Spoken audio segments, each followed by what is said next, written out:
நான் முதல்ல டாக்டர் அவர்கள்ட்ட, டாக்டர், ஈரான் வழியாக கப்பல்கள் வர தொடங்கிவிட்டது, அதனால் தட்டுப்பாடெல்லாம் அடுத்தடுத்த நாட்களில் தீரும். அது எல்பிஜியில், பெட்ரோல் டீசலை பொறுத்த வரைக்கும் நமக்கு தட்டுப்பாடே இல்லை, அது செயற்கையானது, மக்கள் பேனிக் ஆக வேண்டாம் அப்படின்னு அமைச்சரும் சொல்கிறாரு, ஆயில் கார்பரேஷன் நிறுவனங்களும் சொல்லுகிறது.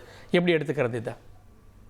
முதல்ல இதில் கப்பல்கள் வர துவங்கின அப்படிங்கிறது ஃபேக்சுவலா அப்படிங்கிற கேள்வி இருக்கு. ஏன்னா இப்போ வந்திருக்கிற இந்த புஷ்பக்கும் அந்த பரிமல் அப்படிங்கிற 2 கப்பல்களும் மார்ச் 5ஆம் தேதியோ 6ஆம் தேதியோ அந்த வளைகுடால இருக்கக்கூடிய அந்த ஸ்ட்ரெய்ட்ஸ் ஆஃப் ஹோர்முஸை தாண்டி வந்ததாக செய்திகள் இருக்கு. அண்ட் அந்த 3வது கப்பல் அது லைட் எல்லாம் ஆஃப் பண்ணிட்டு இருட்டுல கிராஸ் பண்ணியிருக்காங்க. அது ஒரு ரிஸ்க் எடுத்து அவங்க பண்ணியிருக்கிறாங்க. அந்த லைபீரியன் டேங்கர் இன்னைக்கு பாம்பேக்கு வந்திருக்கிறது. சோ அதிகாரப்பூர்வமாக ஈரான் பர்மிஷன் கொடுத்து இவர்கள் வந்திருப்பதாக அதிகாரப்பூர்வமாக ஈரான் கூறவில்லை. நம்ம அரசு அது சோர்சஸ்னு போட்டு அடிச்சு விட்டுட்டு இருக்காங்க.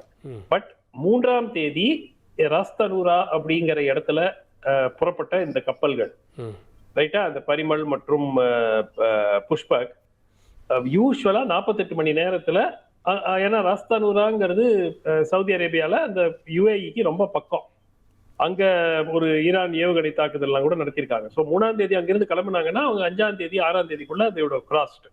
ஸோ அதுதான் இந்த 2 கப்பல்களை பொறுத்த வரைக்கும் அதுதான் நடந்திருக்கு. ஸோ அதிகாரப்பூர்வமாக கப்பல்கள் வர தொடங்கின அப்படிங்கிறதுக்கு இது வரைக்கும் ஆதாரம் இல்லை.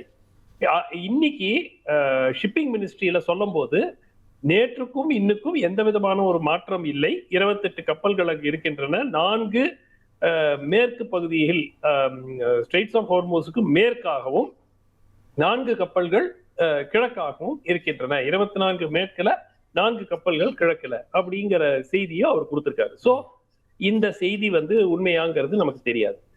2வது, நம்ம முதல்ல பிரிச்சு பார்க்க வேண்டியது கச்சா எண்ணெய் தனியாகவும் எல்பிஜி தனியாகவும். கச்சா எண்ணெயை பொறுத்த வரைக்கும் சுமார் 30-35% மேக்சிமம் 40% தான் வளைகுடா பகுதி வழியாகவே நமக்கு கிடைக்கிறது.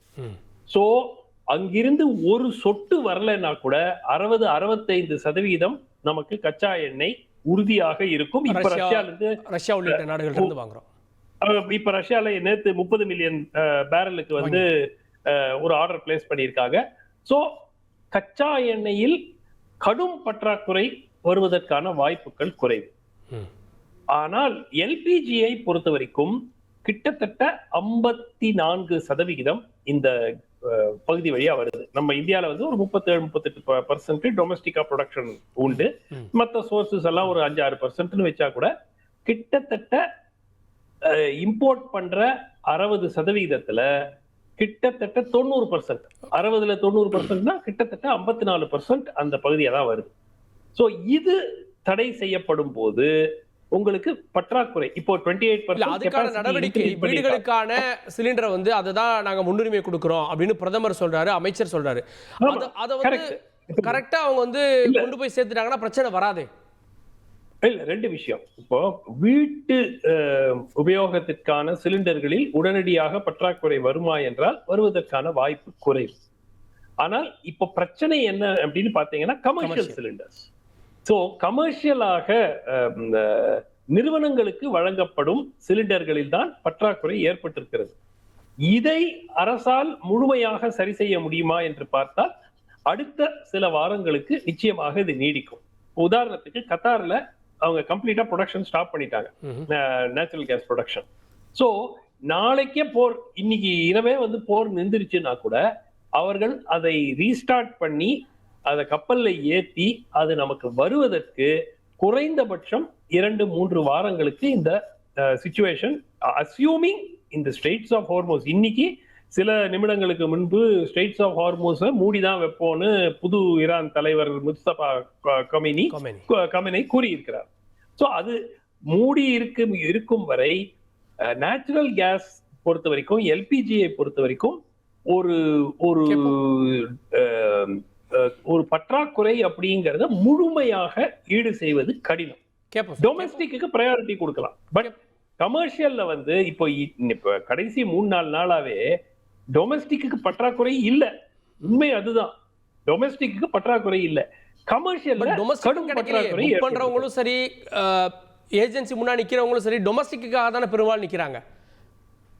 ஒரு நிமிஷம் கார்கே, நீங்க ஒரு விஷயத்தை பாருங்க. ஆவரேஜா ஒரு ஏஜென்சில இவ்வளவு சிலிண்டர்ஸ் ஒரு நாளைக்கு டெலிவரி பண்ணிட்டு இருக்காங்க, ரைட்டா? உங்களுக்கு அந்த எண்ணிக்கை 2 மடங்கு 3 மடங்கு திடீர் என்று அதிகரித்தால் நிச்சயமாக அந்த டிஸ்ட்ரிபியூஷன் ப்ராப்ளம் இருக்கும் இல்லையா? எல்பிஜில டொமஸ்டிக் சப்ளைக்கு பற்றாக்குறை இருப்பதாக நான் பேசிய வரை அந்த மாதிரி இல்ல. கமர்ஷியல் சிலிண்டருக்கு நிச்சயமாக இருக்கிறது.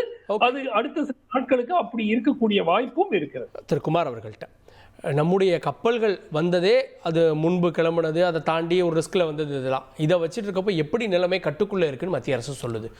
இன்று நம்முடைய வெளிவிவகாரத்துறை அமைச்சர் திரு ஜெய்சங்கர் அவர்கள் ஈரானுடைய அமைச்சருடன் பேசி 2 கப்பல் இந்தியாவுக்கு அனுமதித்ததாக தான் செய்தி. அது ஒரு செய்தி. நாங்கள் அனுமதிக்கல அப்படின்றது அதுவும் ஒரு செய்தி. அது யார் சொன்னா? அப்படிதான் சொல்றாங்க. ஈரான் தான் சார். ஈரான் யார் சொன்னது? யார் சொன்னது சார்? அது முன்பே இப்பதான் சுமந்த் சொன்னாரு, அது முன்பே கிளம்பிய கப்பல்கள். அது இல்லை.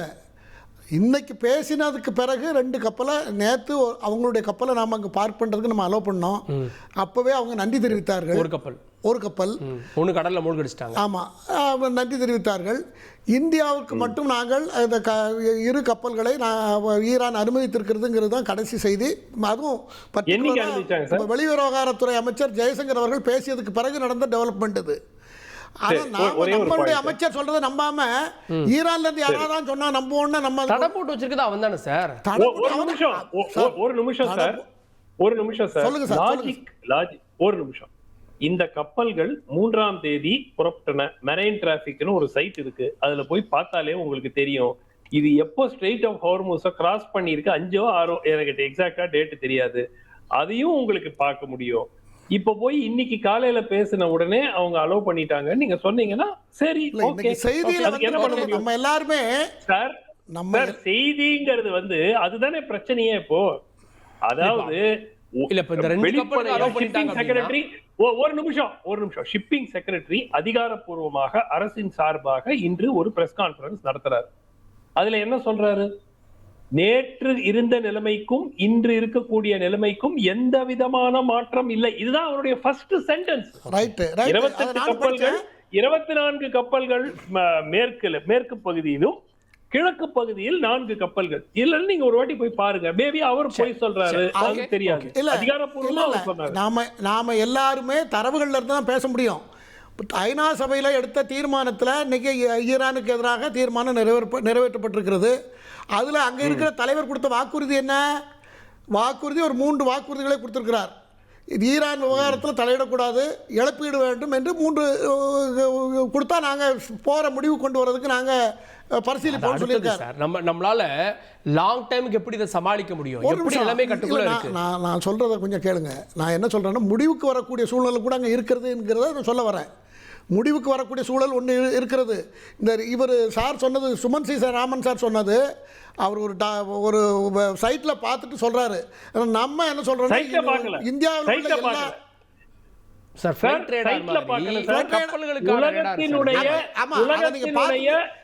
கப்பல் வர்த்தக கப்பல்களினுடைய பிரதான வெப்சைட் அதுதான்.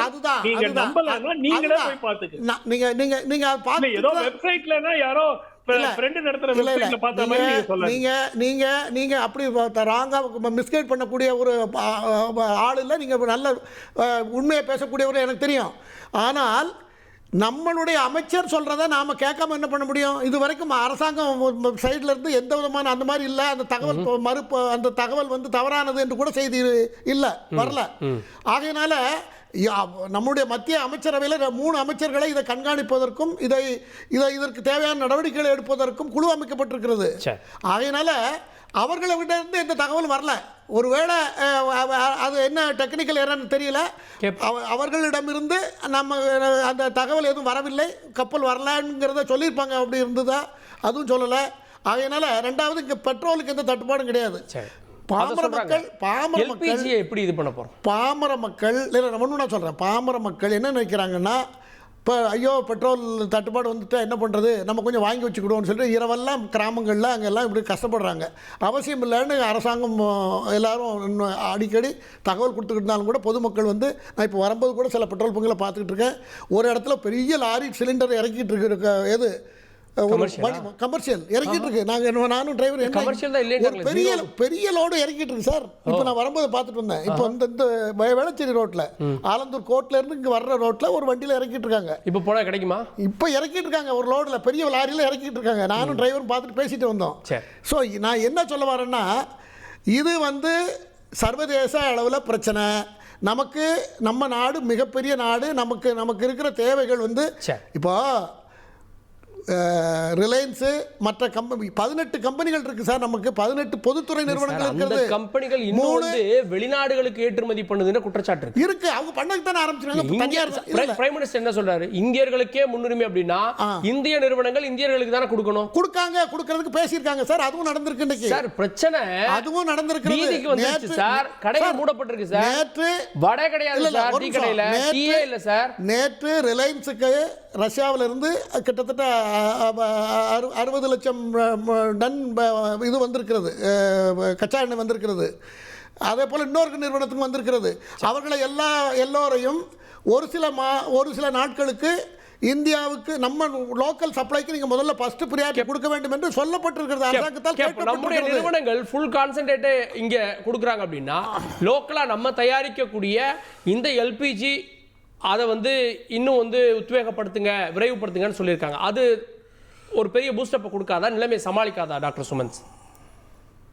இல்லைங்க, அதாவது எல்பிஜி ப்ரொடக்ஷன் ஓரளவுக்கு நம்மளால இன்க்ரீஸ் பண்ண முடியும்.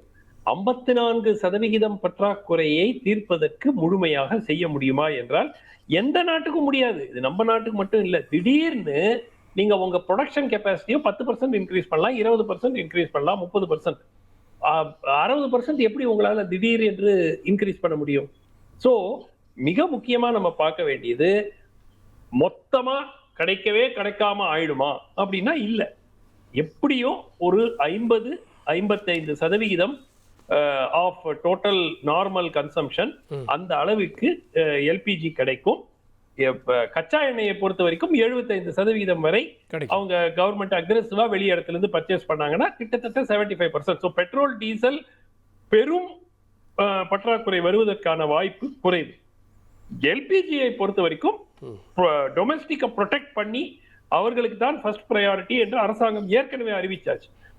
அதனால கமர்ஷியல் சிலிண்டர்ல இருக்கக்கூடிய பற்றாக்குறை நாளையோ நாளை மறுநாளோ வர திங்கட்கிழமையோ தீர்ந்துவிடும் என்று எதிர்பார்ப்பதற்கு வாய்ப்பு மிகவும் குறைவு.